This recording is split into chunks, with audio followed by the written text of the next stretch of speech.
देखिए, जब भी भारत के ग्लोबल पावर बनने की बात होती है, तो हमारा ध्यान अक्सर बाहरी दुनिया पर चला जाता है। लेकिन क्या हमने कभी सोचा है कि असली चुनौती शायद बाहर नहीं, बल्कि हमारे अंदर ही हो? तो चलिए इस बार नजरिए को थोड़ा बदलते हैं। सवाल ये नहीं है कि दुनिया हमारे बारे में क्या सोचती है। असली सवाल तो ये है कि कहीं हम खुद ही तो अपना रास्ता नहीं रोक रहे। देखिए, कोई भी देश रातों रात दुनिया के मंच पर सुपर पावर नहीं बन जाता। इसकी शुरुआत बाहरी दुनिया की तालियों से नहीं होती। नहीं, ये सफर तो अंदर से शुरू होता है, एक बहुत गहरी और अक्सर बिल्कुल खामोश अंदरूनी यात्रा से। आप सोचिए, टेक्नोलॉजी, बड़ी अर्थव्यवस्था, मजबूत मिलिट्री, ये सब तो एक बड़े पेड़ की शाखाओं और पत्तों जैसे हैं। दिखते बहुत सुंदर हैं, लेकिन असली ताकत कहाँ होती है? जड़ों में, है ना? और किसी भी देश के लिए वो जड़ें उसकी अंदरूनी ताकत होती है। और इसी अंदरूनी ताकत को हम एक नाम दे सकते हैं, सिस्टम क्लैरिटी। अब इसका मतलब क्या है? सीधा सा मतलब है कि देश के सारे हिस्से, चाहे वो सरकार हो, इंडस्ट्री हो या हम सब लोग हों, सब एक ही दिशा में देख रहे हों, एक कॉमन लंबे समय के लक्ष्य के लिए काम कर रहे हों।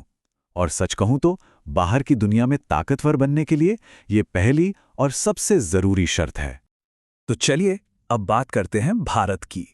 यहाँ की जो अपार क्षमता है और जो असल में जमीन पर हो रहा है, उसके बीच के फर्क को समझते हैं। देखते हैं कि जो मुमकिन है और जो सच है, उसमें आखिर कितना फासला है। जब हम भारत की क्षमता की बात करते हैं तो वो सच में बहुत बड़ी है। सोचिए, इतनी बड़ी और जवान आबादी, टैलेंट जिसकी दुनिया में धूम है, इतना बड़ा मार्केट और इनोवेशन जो लगातार हो रहा है, ये सब मिलकर एक जबरदस्त बुनियाद तैयार करते हैं। लेकिन बात वहीं आकर रुक जाती है। पोटेंशियल और परफॉर्मेंस, ये दो अलग अलग कहानियां हैं। एक तरफ हमें विकास की एक बहुत बड़ी संभावना दिखती है और दूसरी तरफ एक ऐसी हकीकत है जो अभी भी कई रुकावटों और चुनौतियों से जूझ रही है। ऐसा लगता है जैसे वो अपनी पूरी ताकत को बाहर लाने का बस इंतजार कर रही है। तो ये जो गैप है पोटेंशियल और परफॉर्मेंस के बीच, ये आता कहाँ से है? ये एक अंदरूनी इम्तिहान की तरह है। हर देश जो आगे बढ़ना चाहता है, उसे इस अंदरूनी लड़ाई से गुजरना ही पड़ता है, अपनी ही चुनौतियों का सामना करना पड़ता है। और ये चुनौतियां हैं कौन सी? देखिए, जैसे कि शॉर्ट टर्म सोच जो लंबे समय के निवेश को होने ही नहीं देती, पॉलिसीज में देरी जो तरक्की की रफ्तार धीमी कर देती है, समाज में जो बंटवारा है वो हमारी ऊर्जा को बिखेर देता है, और इंफ्रास्ट्रक्चर की कमियां जो ग्रोथ पर ब्रेक लगा देती हैं। तो ये लड़ाई किसी बाहरी दुश्मन से नहीं है, ये तो सिस्टम के अंदर ही लड़ी जा रही है।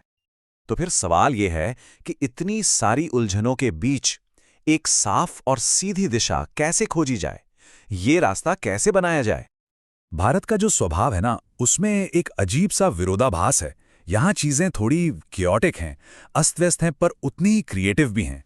रफ्तार धीमी लग सकती है, पर स्थिरता भी है। और शायद भारत की असली कहानी इसी अंदरूनी कश्मकश में छिपी है। और क्या पता, यही हमारी सबसे बड़ी ताकत बन जाए। तो इस कश्मकश को एक मौके में बदलने के लिए जरूरत है डायरेक्शन क्लैरिटी की। इसका मतलब है एक ही दिशा में पूरा फोकस रखना लंबे समय के लिए। सोचिए, जब इतना बड़ा और कॉम्प्लेक्स सिस्टम एक ही लक्ष्य की तरफ बढ़ने लगे, तो सस्टेनेबल ग्रोथ और स्टेबिलिटी तो आनी ही है। और यहीं हम इस पूरी बातचीत के सबसे अहम नतीजे पर पहुंचते हैं। किसी भी देश की असली ताकत का जो सोर्स है, वो अंदर से ही आता है। एक बात बिल्कुल साफ है, दुनिया आपका सम्मान तब तक नहीं करती जब तक आप अपनी अंदरूनी ताकत को एक साथ नहीं लाते, उसे ऑर्गेनाइज नहीं करते। इज्जत बाहर से नहीं मिलती, उसे अंदर से कमाना पड़ता है, बनाना पड़ता है। और इसीलिए एक सुपर पावर बनने की जो सबसे बड़ी लड़ाई है ना, वो सरहदों के पार नहीं लड़ी जाती, बल्कि असली जीत तो अपने ही सिस्टम को ठीक करने में है, एक साफ दिशा तय करने में है, और अपनी ही कमजोरियों को अपनी ताकत में बदलने में है। तो आखिर में बस एक ही बात याद रखने वाली है, ताकत की शुरुआत भीतर से होती है। यही वो एक लाइन है जो किसी भी देश का भविष्य तय करती है। और भारत के लिए ये सफर तो अभी बस शुरू हुआ है।